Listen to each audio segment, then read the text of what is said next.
Olá pessoal, muito bem-vindo a essa aula de física. Hoje vamos falar um pouco mais sobre hidrostática, que é um tema que cai invariavelmente em quase todos os exames vestibulares. Então fiquem comigo que até o final dessa aula você vai aprender mais alguns macetes, embora eu já tenha feito alguns exercícios de hidrostática. Sempre tem alguma novidade, como é esse caso aqui. Caiu na UERJ 2020, Universidade Estadual do Rio de Janeiro. O Titicaca é um lago de água doce localizado na fronteira do Peru com a Bolívia, sendo considerado um dos maiores da América Latina. Ele se encontra a aproximadamente 4.000 metros de altitude em relação ao nível do mar. Com o objetivo de estudar sedimentos depositados nesse lago, uma equipe de pesquisadores envia um pequeno submarino ao local.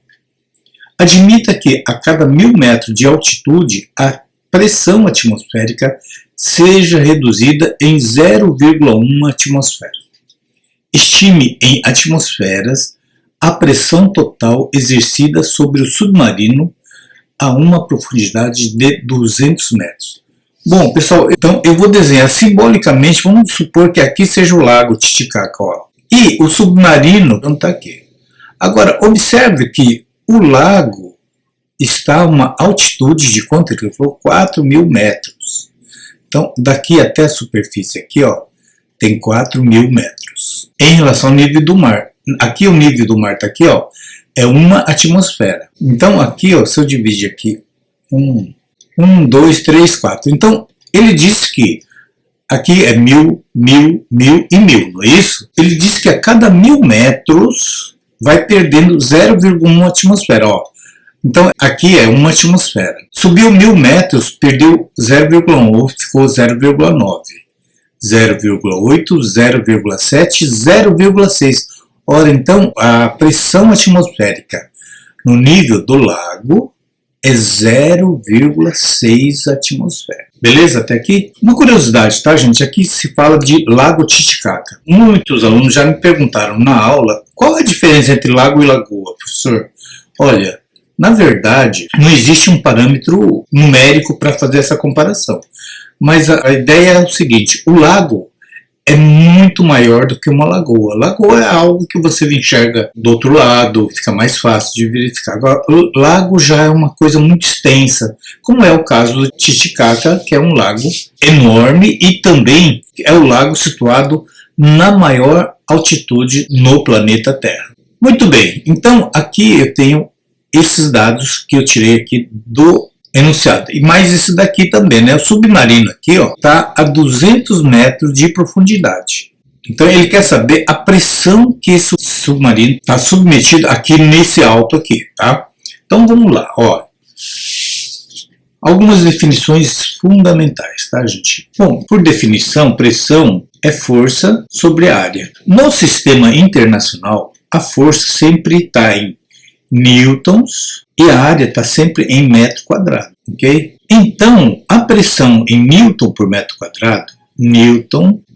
quadrado, também é chamado de pascal, simbolizado por PA, tá? Se for escrever por extenso, você vai escrever pascal em minúsculo, tá, gente?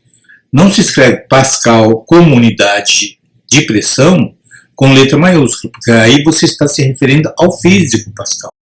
Assim como Newton é com N maiúsculo, mas se você for escrever por extenso, escreveria Newton com N minúsculo. Beleza? Uma curiosidade, né?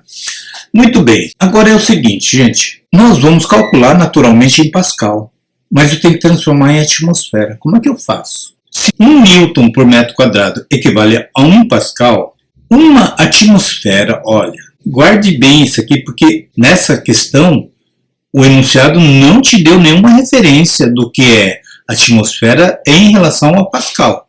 Então, ó, uma atmosfera equivale a aproximadamente 10 a quinta Pascal. Tá? Isso aqui, na prática, não é exatamente 10 a quinta, né, que seria 100.000, ele dá um pouco mais de 100.000, mas para efeito de cálculo, a gente considera sempre 10 a quinta Pascal. E é essa proporção que a gente vai usar ao final do cálculo. Então, fique comigo até o final, que vocês vão aprender vários detalhes sobre hidrostática aqui nessa aula. Vamos lá então. Primeira coisa que nós vamos ter que usar aqui é o teorema de Stevin. O que é isso, professor? Esse teorema diz o seguinte: quando você tem um corpo mergulhado num fluido, quando fala fluido, gente, não é só líquido não, tá? Pode ser gás também. Só que a pressão fica muito mais destacado num fluido líquido, por causa da massa específica do líquido, que é sempre maior do que a massa específica de um gás.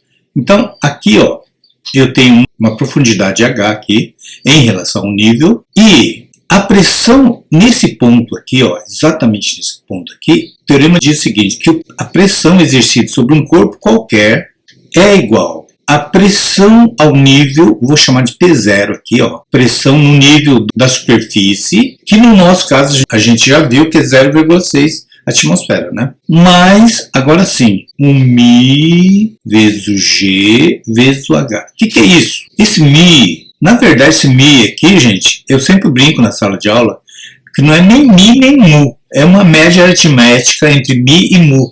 Tem que fazer biquinho para falar, né, na verdade. Então, é o μ, é a massa específica do fluido, ou no caso aqui do líquido. O G é o velho conhecido nosso, que é a gravidade, né? A aceleração da gravidade. E o H é a profundidade.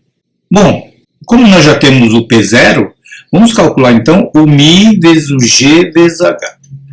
Agora, aqui, gente, tem um outro detalhe importante. Esse μ aqui é o μ da água, densidade ou massa específica da água. E ele não deu para você, então você tem que saber. O μ da água é 1 grama por centímetro cúbico. Mas como nós vamos trabalhar em metros e em quilos, então você tem que transformar isso aqui em quilo por metro cúbico. E você não precisa gravar nada. O μ da água também pode ser escrito assim. Ao invés de 1 grama por centímetro cúbico, pode-se falar que é 1000 quilos por metro cúbico. Isso aqui é o mais usado nos nossos cálculos, porque vai recair no sistema internacional, beleza? Bom, então nós vamos calcular aqui, é 1000, o 1000 eu vou escrever já na forma de potência, 10 ao cubo. O G, gravidade, metro por segundo ao quadrado, quanto? 10, não é isso? Na verdade é 9,8, é uma dízima não periódica. 10 vezes H, profundidade, quanto que está? 200 metros. Cuidado, gente, não confunda com esses 4.000 metros, a profundidade que ele está mergulhado aqui é 200 metros. Mas o 200 é a mesma coisa que 2 vezes 100, não é isso? Então já vou escrever na notação científica. E o 100 eu posso escrever na forma de potência de 10, 10 ao quadrado. Tá? Então esse aqui é o 200, não vai esquecer disso. Bom, agora vamos juntar aqui. Então o μ vezes o G vezes o H é a mesma coisa que 2, né, que é o único diferentão aqui na turma, 2. O 10 é comum, então 10 está multiplicando, se conserva a base e soma os expoentes. 3 mais 1, 4, 4 mais 2, 6, 2, ele vai para 6. Isso aqui é Newton por metro quadrado. Isso aqui é a pressão, isso aqui é a pressão P.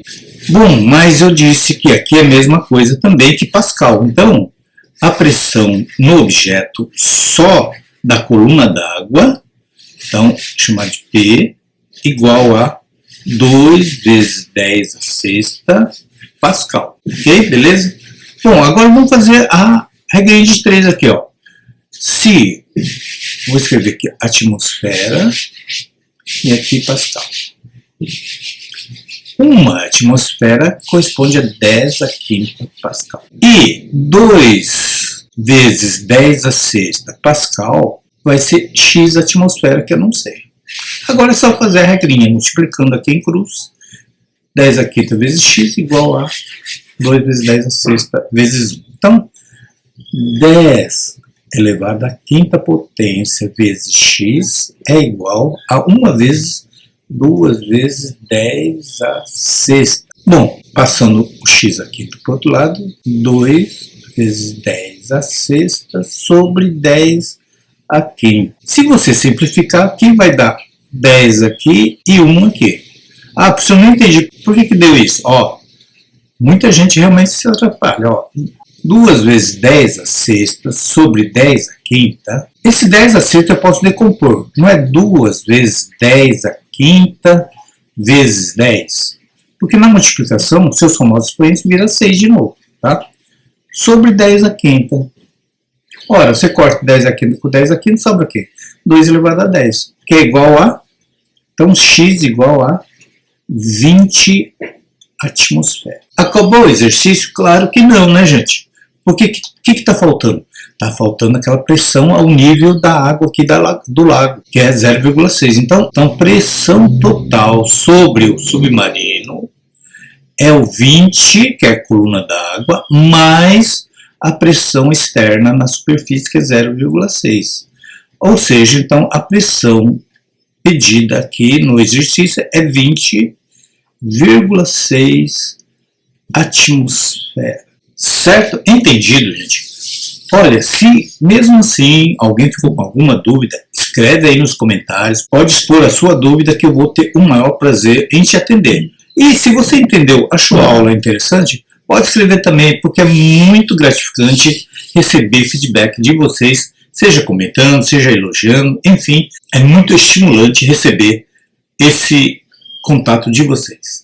E outra coisa importante que eu gostaria de pedir é também que compartilhe com seus amigos para que eles venham conhecer esse nosso trabalho, que ele é feito com muita dedicação e muito detalhamento para que vocês entendam cada questão com todo o seu conceito envolvido. Beleza?